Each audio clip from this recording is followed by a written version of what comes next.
My history with being aware of lymphedema came when I was actually riding my motorcycle. I noticed there was what looked like tree sap on the edge of my sock, and I noticed that there was something streaming down my leg, and I thought, oh, I've barked it on something or hurt myself, haven't noticed, but it was quite unlike blood or anything else like that. And then I noticed that my ankle was fairly consistently swollen, and over a period, I suppose, of about 18 months, it became much more swollen, more pronounced. I used to think, oh, my mum got swollen ankles, so I didn't really worry about it much. And I went to see a vascular surgeon because I was concerned that it might have been some problem with a vascular problem. And he suggested that I contact Dr. Mackey here at Mount Wilga. And from then on, I was inducted into a course which started about probably 4 weeks, 5 weeks after that. And during that time, of course, I became much more aware about what lymphedema actually was. The staff here have been very informative and helpful in bringing me up to date with what it is and why it should be treated, and particularly as I have type 2 diabetes as well. The two conditions together are not favourable for a long-term outcome, shall we say. So it needed to be treated, and I had to learn how to look after it.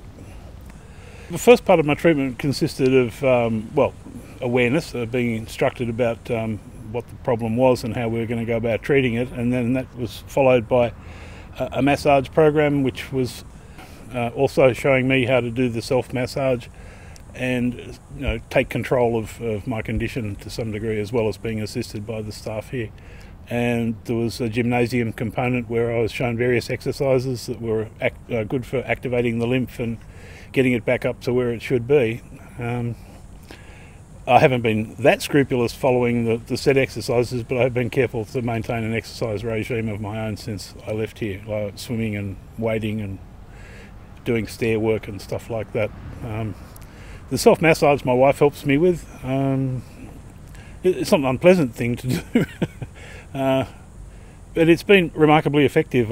My ankle is probably slimmer than the other one now, and consistently stays that way. Mind you, I keep the bandage on all day, take it off at night. But it's been very encouraging, the results that I've achieved, or we've achieved here. I saw a material result in that there was a reduction in the swelling of my ankle within the first 2 weeks, and it continued to improve all the way through the treatment. And when I came back for a remeasure 6 weeks after that, after I was discharged from here, it was even smaller still. So it's been a win-win for me.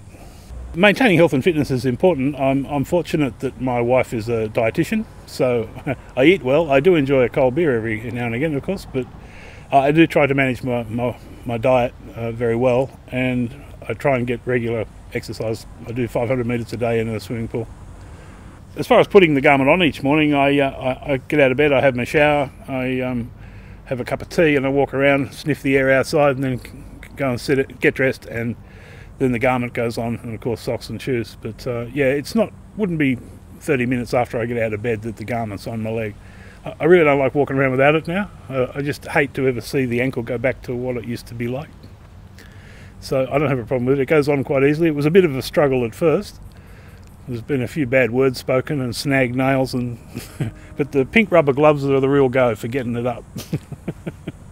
Yeah, I've come to like my pressure garment. It looks great on the Harley Davidson, and a friend of mine who's an emerging rock star in a new band in Sydney wants to wear a black one on stage.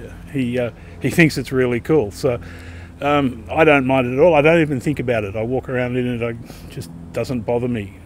It gets a little hot sometimes on very hot days, but life wasn't meant to be easy. Guys are notorious for not really looking after their health. They tend to just go, oh, she'll be right, and carry on. And I'd suggest anyone that has any concern that something isn't right, swollen joints, arms, legs, that you get a diagnosis quickly. It may not be lymphedema, it might be something else, but get someone to tell you what it is.